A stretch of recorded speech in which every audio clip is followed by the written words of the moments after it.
SI గారు, మమ్మల్ని అందరినీ అక్కడికి ఎందుకు రమ్మన్నారు?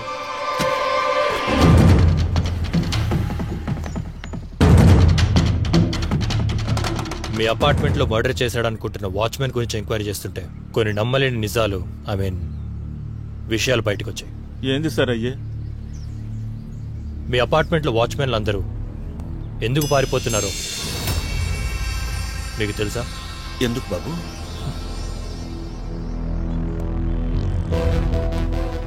మీ అపార్ట్మెంట్ పార్కింగ్లో దయ్యం ఉంది. దయ్యమా? ఎప్పుడైనా ఐ నో ఇట్స్ ఫనీ, మీలో ఎవరైనా దయ్యాన్ని చూస్తారా? మేము దెయ్యాన్ని ఎప్పుడు చూడలేదు సార్. ఫస్ట్ టైం మీ నోటి నుంచి మాట వింటున్నాం. ఈడ అసలు ఇంతకీ దెయ్యమే ఉంటే మమ్మల్ని భయపెట్టాలి లేదా చంపాలి, కానీ వాచ్మెన్ని భయపెట్టమేంటి సార్? కదా లాజిక్.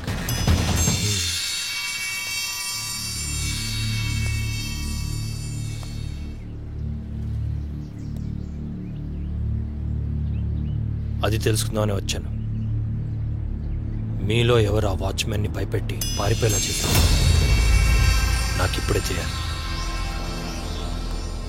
మీ అంతటికి మీరు చెప్తే ఓకే, నా స్టైల్లో అడిగితే మీరు తట్టుకోలేరు.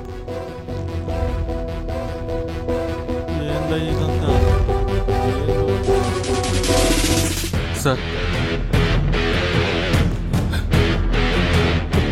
మేమే సార్ పార్కింగ్లో నైట్ టైం దయ్యం మాస్కులు వేసుకుని వాచ్మెన్ని భయపెట్టేవాళ్ళం. అయ్యా ఏంటుండా? భయపెడితే మీకేం లాభం? సార్ ఒకరోజు డ్రంక్ అండ్ డ్రైవ్ కేసులో పోలీసులు మమ్మల్ని బుక్ చేశారు సార్.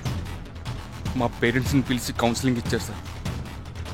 అలా మేము డ్రింక్ చేస్తామని మా పేరెంట్స్ తెలిసిపోయింది. మా పాకెట్ మనీ కట్ చేస్తామని వార్నింగ్ ఇచ్చారు. అప్పుడే ఆలోచించాం డ్రింక్ చేసినా దొరకకూడదని.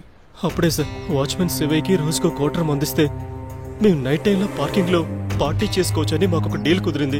అప్పటి నుంచి పార్కింగ్లో రోజు మందు కొట్టేవాళ్ళం.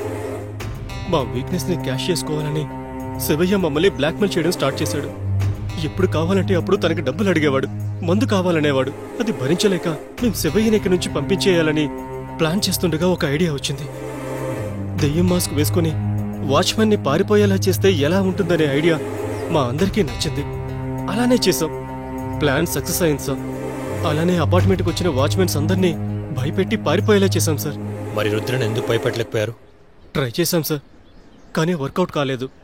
ఆ రుద్ర మమ్మల్నే భయపెట్టేశాడు.